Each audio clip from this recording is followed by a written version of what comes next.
প্রত্যেকটা মানুষেরই আলাদা আলাদা সৌন্দর্য থাকে। তো আমি মনে করি যে আমার সৌন্দর্যটা আমার আলাদা। তো আমি আমার মতো করেই সবসময় আমার নিজেকে মেনটেন করি, সেটার জন্য আসলে খুব বেশি গ্রুমিং করাটা দরকার হয় না। আমি বিলিভ করি মানুষের সৌন্দর্যটা আসলে মনের, যার মন সবসময় চেষ্টা করে যাচ্ছি। এটা আসলে গ্রুমিং এর কোনো শেষ নেই, জন্ম থেকে মৃত্যু পর্যন্ত আমার আসলে শিখতেই হবে।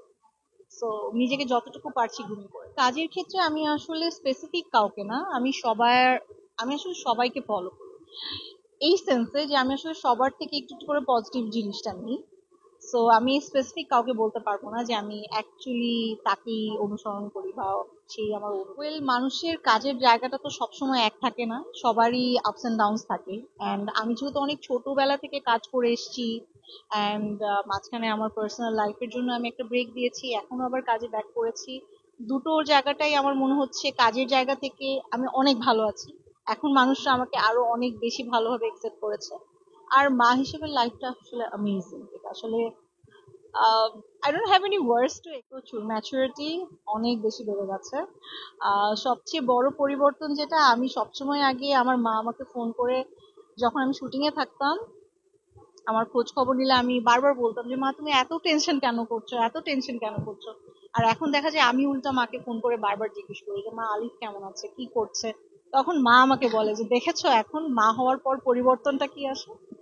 আমার দুটো ধারাবাহিক যাচ্ছে, একটা হচ্ছে অচিনপুর, যেটা ডিরেক্টর কায়সার আহমেদ, যেটা রিসেন্টলি অন এয়ার যাচ্ছে, আর একটা অদ্ভুত পরিবার ইমরান রাফাতে। এছাড়া দুটো ওটিটি আমাদের শুটিং, একটা অলরেডি শুটিং শুরু হয়েছে, আরেকটা নিয়ে কথা চলছে।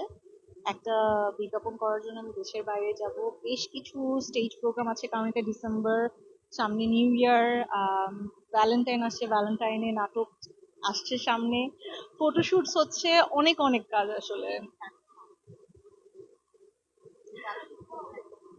আমি বলবো আমার কাছে এখন অনেক বেশি স্পেশাল আর গুরুত্বপূর্ণ, কারণ আমি আজকে দীপ্তর অ্যাওয়ার্ডে এসেছি, আর আমার প্রথম ওটিটির কাজটা আসলে দীপ্তর সাথে। অ্যান্ড আমার প্রথম ওয়েব ফিল্মটা দিয়ে আমি আসলে একটা বেস্ট অ্যাক্ট্রেসের অ্যাওয়ার্ড অলরেডি পেয়ে গিয়েছি, যেটা ত্রিভুজের জন্য। সো এটা আসলে আমার কাছে খুব ইম্পর্টেন্ট, আমি খুব ভালো লাগে। পার্সোনাল লাইফে সুখী হওয়ার জন্য আসলে মানুষের খুব বেশি কিছু লাগে না, আমার মনে হয় যে মানুষের এক্সপেকটেশন যত কম সেই মানুষ তত বেশি হ্যাপি, আর কমপ্লিকেসি যত কম সেই মানুষ তত বেশি হ্যাপি। আসলে লাইফটা অনেক সিম্পল, আমরা সিম্পল করে সবকিছু দেখলেই মানুষ হ্যাপি থাকে। এন্ড নতুন বছরের জন্য সবাইকে আমি বলবো best wishes, advance happy new year, সবার সুন্দর একটা বছর কাটুক। আর যেই বছরটা শেষ হয়ে যাচ্ছে সবাই হাসি খুশি একটা মেমোরি নিয়ে যেন বেঁচে থাকে। Thank you.